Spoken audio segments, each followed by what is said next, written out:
In this quick skills video, we're going to look at solving trig ratios. So really, we're pretty much trying to find an unknown angle, and we'll be looking at finding multiple unknown angles within a given domain. So to head into this, we'll start by looking at a few problems, and I'll explain why there will be multiple answers. So we'll start with this problem. So it's got consider 2 sine x is equal to negative square root of 3. Now, if we want to isolate the angle and we want to find the value for the angle, the first thing we need to do is rearrange. So if we divide both sides by 2, then we get sine x is equal to negative square root of 3 on 2. And if we want to isolate the angle, then we can look at arc sine square root of 3 on 2. Now you'll notice that I didn't carry that negative in, and that's really important. So we're going to leave that negative out, and because we're looking at sine, and we can apply that to our cast diagram, we know that sine will be negative in quadrants 3 and quadrants 4. So that means we're looking for solutions in quadrant 3 and quadrant 4. The reason being then is because we're looking at when sine is negative square root of 3 on 2. Remember that sine is equal to y. So we're actually looking at, in that unit circle, when sine is hitting this negative line. So if we draw our unit circle in, we're going to end up with a couple of solutions. So a couple of possible answers. Right? If it was positive sine, then we get 2 answers up the top. If it was cos, we'd have our 2 answers on the right-hand side. Negative cos, we'd have our 2 answers on the left-hand side.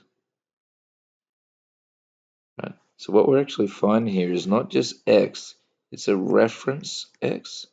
So it allows us to find that acute angle from the x-axis that we can use in the rest of our solutions. Right?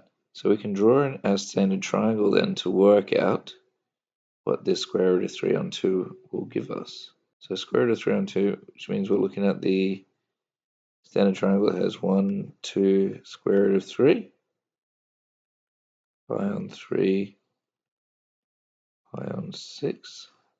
And as we're looking at sine, it's going to be opposite over hypotenuse. So square root of 3 is opposite pi on 6. So that means our reference angle, our reference x, will be pi on 6. Which means in these two quadrants, our angles would be pi on 6. Now, at the beginning of the question, I didn't set a domain, so we can talk a little bit about what's going to happen here. So we've got these two values. Now, dependent on the given domain, we could have anywhere from 0 to infinite answers. So, for example, if I set my domain to be from 0 through to 2 pi, which is 1 full rotation, then there's going to be 2 answers here, isn't there? So if we go around, and I'll use this purple highlighter, if we start here, and we go around, the first time we meet a line or a solution is at pi and 6 more than pi. So if our domain was 0 through to 2 pi, our first answer, x1, would be pi. It's pi on 6. So we'd have 7 pi on 6. And if we continue that around now, so that's one answer. If we continue that around, next time we meet that line is at pi on 6 less than 2 pi.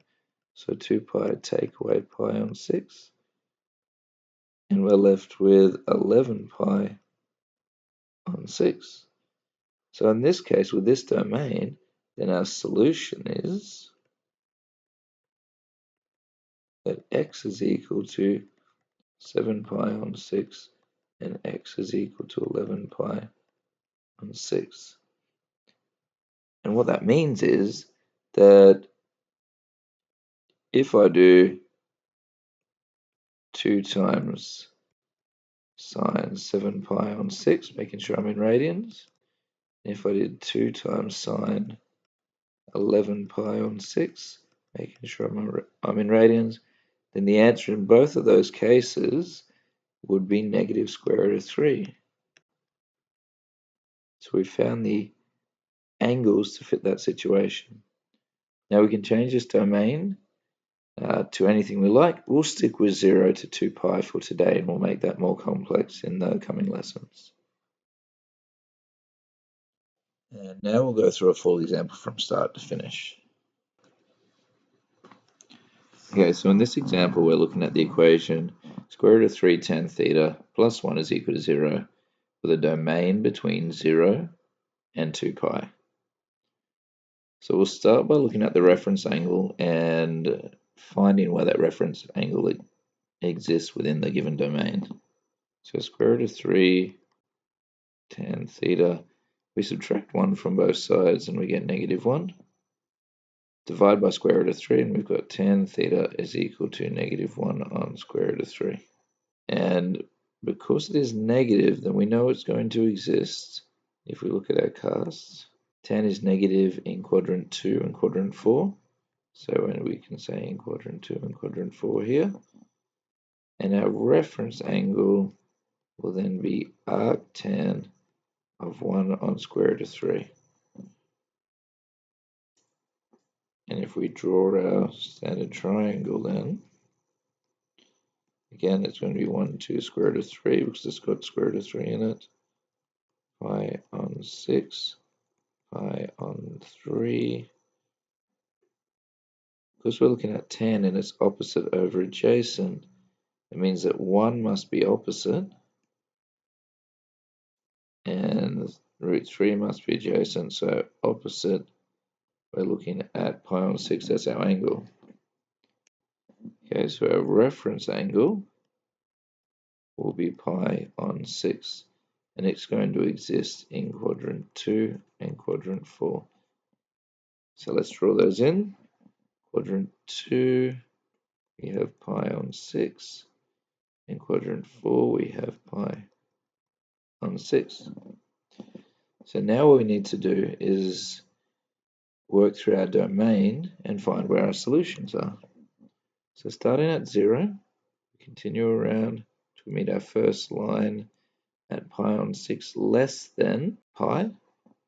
So our first answer, theta 1, will be pi subtract pi on 6, which gives us 5 pi on 6. And now if we continue, we meet the line again at pi on 6 less than 2 pi.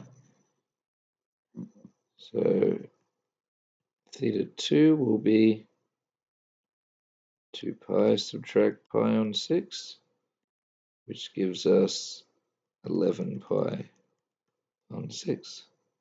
Now if we continue around, we have to stop when we hit 2 pi. This is 2 pi here. We started at 0. Our two solutions are 5 pi on 6 and 11 pi on 6. The answer is theta is equal to 5 pi on 6. That's a horrible 6. And theta is equal to 11 pi on 6. Okay, so that concludes the lesson. Hopefully you'll be able to apply this. Remember, you can always test these by putting them back in. So we could check to see that square root of 3 tan 5 pi on 6 take 1 is equal to 0. And you can also check that square root of 3 tan 11 pi on 6 take 1 is equal to 0. Okay, that concludes our lesson.